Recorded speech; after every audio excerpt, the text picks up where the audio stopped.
Lu tahu nggak, ada satu pembisnis yang saking berkuasanya, dia pernah menguasai sampai 3% dari seluruh ekonomi Amerika Serikat. Namanya John D. Rockefeller, miliarder pertama di dunia yang mulai dari nol. Contoh nyata dari start from the bottom. Rockefeller lahir 8 Juli 1839 di Richford, New York, dari keluarga sederhana.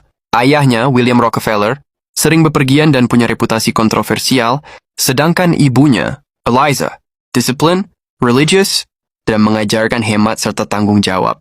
Dari ibunya nih, Rockefeller belajar mencatat pengeluaran, menabung, dan menghargai kerja keras, nilai yang jadi dasar kesuksesan masa depannya.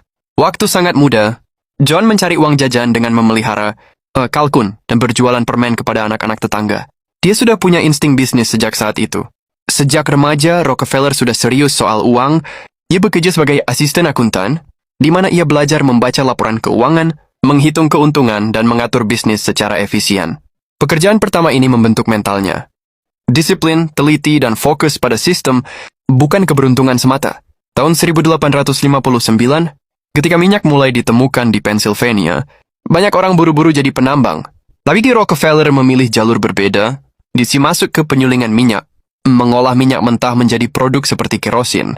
Strategi ini stabil dan memungkinkan kontrol kualitas. Ia fokus pada efisiensi produksi, pengelolaan distribusi, dan pembukuan rapi. Tahun 1870, Rockefeller mendirikan Standard Oil. Perusahaan ini cepat berkembang berkat strategi agresif. Menekan biaya produksi, membuat perjanjian rahasia dengan perusahaan kereta untuk tarif murah, dan membeli stok dan menyingkirkan pesaing. Dalam waktu singkat, Standard Oil menguasai hampir 90% industri minyak Amerika, menjadikannya perusahaan minyak terbesar pada zamannya. Dominasi ini menuai kritik. Banyak yang menganggap Rockefeller menggunakan kekuatan yang tidak adil.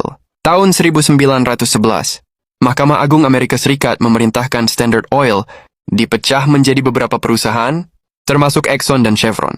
Ironisnya, pemecahan ini justru membuat Rockefeller makin kaya karena ia memiliki saham di semua perusahaan hasil pecahan tersebut. Kekayaannya mencapai ratusan miliar dolar jika dihitung sekarang, menjadikannya salah satu orang terkaya dalam sejarah. Kekayaan John D. Rockefeller pada puncaknya diperkirakan setara dengan 400 miliar dolar nilai mata uang saat ini jika disesuaikan dengan inflasi dan PDB. Meski dikenal sebagai pebisnis keras, Rockefeller juga menjadi filantropis besar. Ia mendirikan University of Chicago, Rockefeller Foundation, dan mendukung penelitian medis dan kesehatan global. Ia menyumbangkan sebagian besar hartanya untuk pendidikan, kesehatan, dan kesejahteraan masyarakat, menunjukkan bahwa kekuasaan dan uang juga bisa digunakan untuk dampak sosial. Rockefeller hidup sederhana meski kaya raya. Ia disiplin, terorganisir,